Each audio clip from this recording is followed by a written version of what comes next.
Hi friends, this is Sarah-Nell Walsh, and as you have probably heard me say before, I am a professional coach, a former practicing attorney, and the founder of Wayfinders LLC. So, what I want to talk to you guys about today is cultivating a mindset of abundance. And you know, this is so important, especially now, because times are so uncertain. So many folks are struggling with job insecurity, financial insecurity, health insecurity, and it can feel like there just isn't enough to go around. We are all having such a hard time living up to both the expectations of the frontier world. We're schooling at home, we're cooking all our meals at home, we're cleaning our own houses. A lot of us have undertaken really old-timey habits like baking bread and gardening and needlepoint and knitting. I'm seeing some wonderful creativity from my friends on Facebook. And we're also still required to keep up with the demands of the digital world. We are always on. We have text messages and email. Most of us have multiple email accounts and multiple devices that we're trying to juggle in every given day. And our kids are even going to school online. You know, I saw something funny. One of my clients told me that, you know, I didn't expect in 2020 that I was going to become my second grader's executive assistant. You know, that's so true. I am their EA and I'm their IT person. You know, I'm struggling not only with my own technology challenges, with the technology challenges of my kids. So it's a really weird time, and it's really easy to become very fearful, to be scared, right?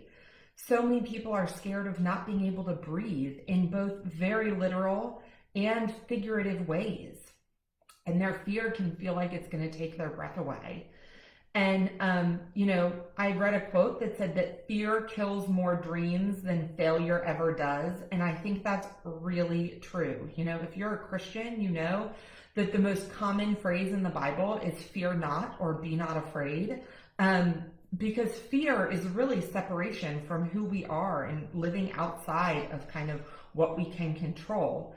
And so before I get into what I really think is the antidote to fear, I want to encourage you to share this on your website. I am so grateful for the 2,800 people that I have been able to reach over the past couple of weeks.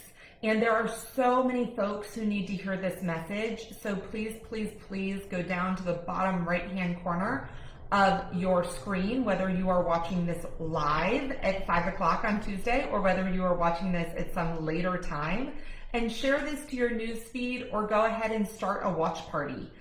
Either one of those ways are great to get this message to other people in your network who might be working through some fear of their own. So I was listening to Brene Brown's Unlocking Us podcast the other day, and it is so good. And she called scarcity, a mindset of scarcity, the kissing cousin of fear, which I think is just so perfect. Because when you are in a scarcity mindset, you do not think that there is enough to go around. And this is a mindset where you have this win-lose mentality, right? Where there just isn't enough work, money, love, praise, stuff to go around. And so you really need to look out for number one, right? In that mentality. And you see this so much, especially at law firms. There's this whole analogy of the pie, right? And I need to make sure that I get my slice of the pie. And there's this fixed mindset that there's only this one pie, that there's only this much to go around. And so if I get a big piece of pie, then someone else is going to get a smaller piece of pie. And that's really the crux of the scarcity mindset. But you know what, y'all? It extends so much further than that. You can apply this. This is kind of the root of Brene's idea of comparative suffering, because you can feel like there's a fixed amount of suffering in the world. And if someone else is suffering, that threatens my ability to also be suffering, right? Or there's a fixed amount of empathy in the world, and since I'm deserving of empathy, you're not deserving of empathy. And so it has all sorts of far-reaching implications. So people can say, you know, I'm really hurting right now, and I have it so much worse than you do. And therefore, I am not going to acknowledge and I'm not going to offer empathy to you who are also hurting, but I don't feel like your hurting is as valid as mine is, right? And we see this all the time right now because there is always someone who has it worse, right? We can offer empathy both to the healthcare workers who are putting their lives at risk and to the checkout clerks who are putting their lives at risk and to the restaurant workers who are oftentimes out of work right now, and to the folks who have been furloughed and are collecting unemployment, some level of unemployment benefits, but really aren't sure how long that's going to last, right? With a scarcity mindset, it's hard to have empathy for all of those people at the same time. But the antidote to that is a mindset of abundance. And so this is the whole idea that what if you put the same energy into trying to be successful as you do into trying not to fail? Or as Marianne Williamson says, the key to abundance is meeting limited circumstances with unlimited thoughts. So the past few years, my family has really been cultivating a mindset of abundance as a faith practice.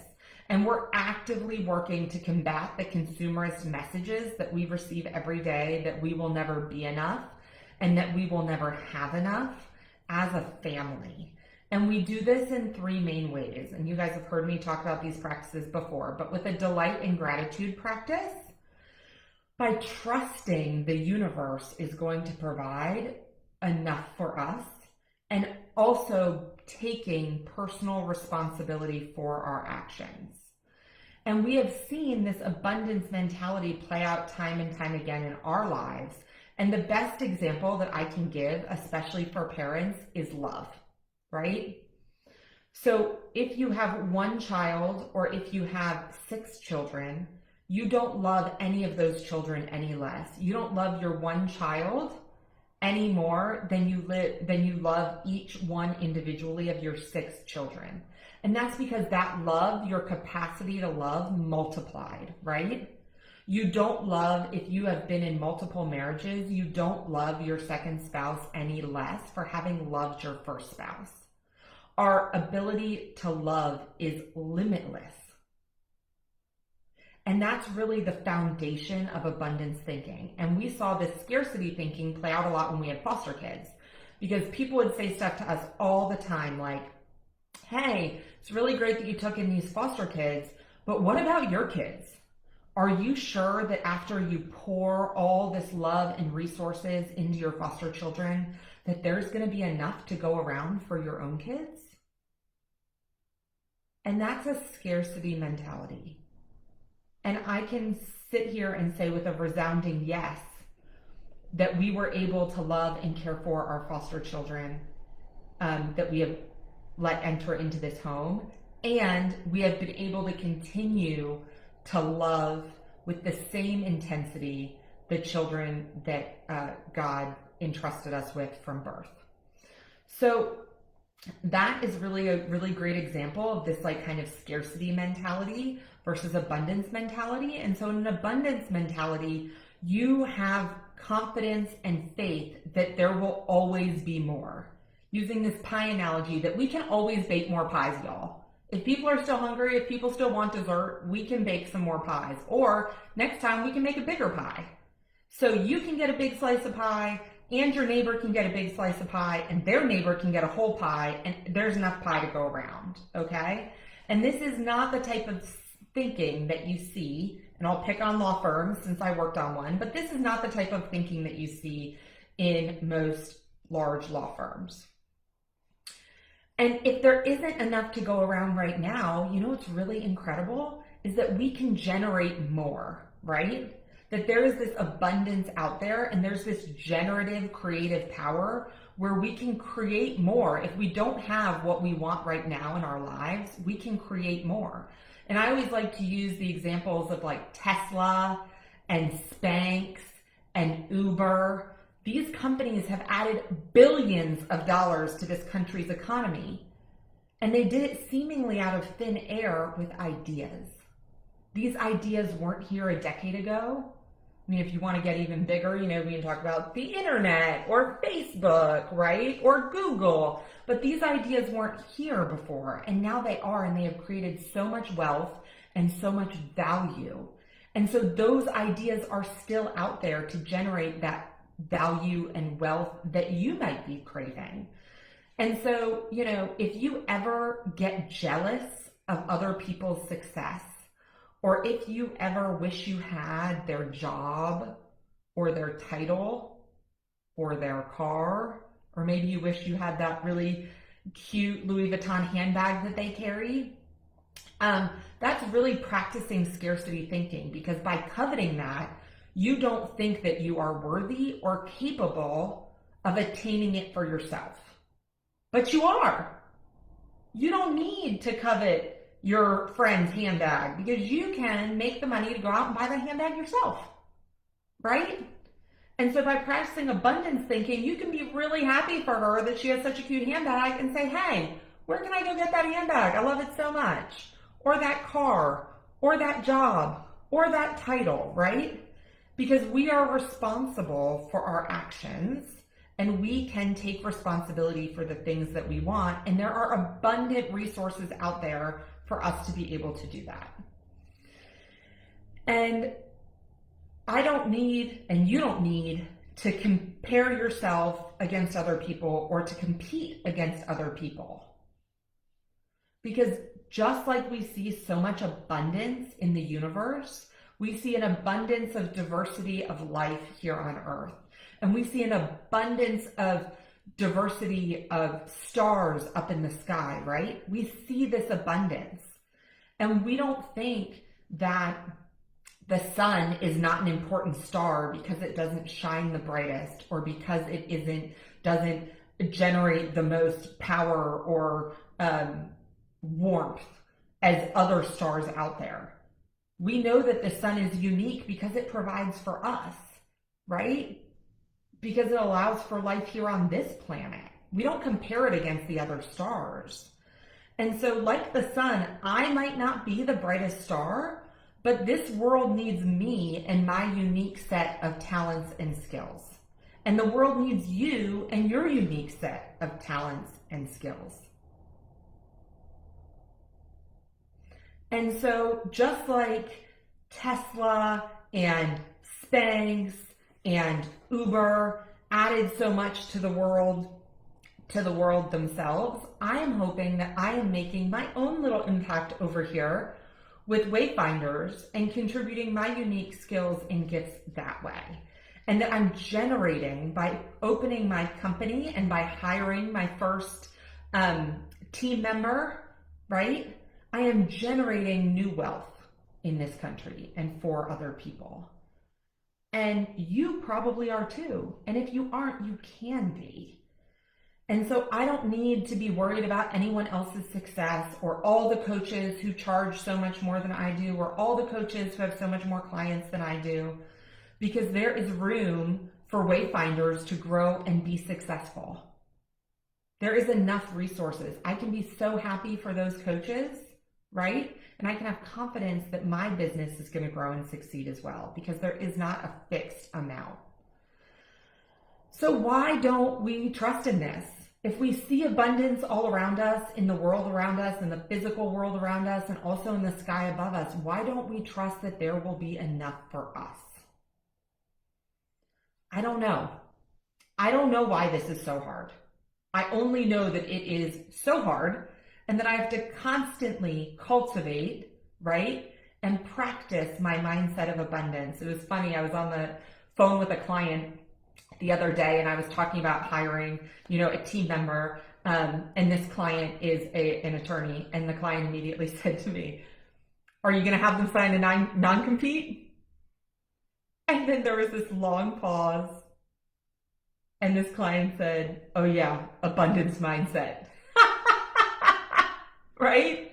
No, I'm not going to have this person sign a non-compete, because I want them to be successful on their terms. And I have every confidence that I don't need them to sign a non-compete, right? That I'm going to be successful and they can be successful. And I was talking to a client about this today. She is an aspiring coach and she wanted to borrow some of my language from my website for her website. And I said, girl, no need to reinvent the wheel. Sure, go ahead, borrow my language from my website. Because again, I have confidence that there is enough people out there that need to be helped, that if her message is resonating on her website using some of my language, that the person was directed to that website for a reason. And I can just say, good for you. I am so happy for your success, right? I don't need to hoard the work. I don't need to yell copyright infringement, right? Now, some of you legitimately have copyright infringement cases. I'm not talking about that. I'm talking about my one little corner of the world. I can really generously say, I can be successful and you can be successful. And if this language helps you be successful, I am really happy for you with that. And so what helps me when I start running up against my scarcity mentality is really to then double down on being generous. So if I find myself wanting to clutch up and wanting to hold on to what I have, right? And wanting to, as one of my other clients said, clutch my briefcase like this and run away so someone can't steal my secrets, then I know that it's time for me to really practice generosity. And so we do this with financial generosity. I try to do this with time generosity. I try to do this with resource generosity. And there are so many ways for you to be generous, but being generous with our time and our talents and our financial resources is a way for us to live out our belief that we are enough and that we have enough. So I hope that this is helpful to you as you work through this really challenging time. And if you want to continue this conversation, I would love to talk to you. You can go to my website at www.wayfinders-atl.com and look through there and find a link to request a free discovery session. And I would love to talk to you further. It's a 1-hour coaching session to see if coaching might be right for you. And so I look forward to continuing this dialogue with you guys. Believe it or not, I was so terrified to do Facebook Lives, and now I really look forward to them every day. I think to myself, what am I going to talk to my community about today? And so this has been really fun for me and a way for me to step outside my comfort zone. So thank you so much for that. I hope everyone has a great evening and get some really restful, restorative sleep tonight. Take care.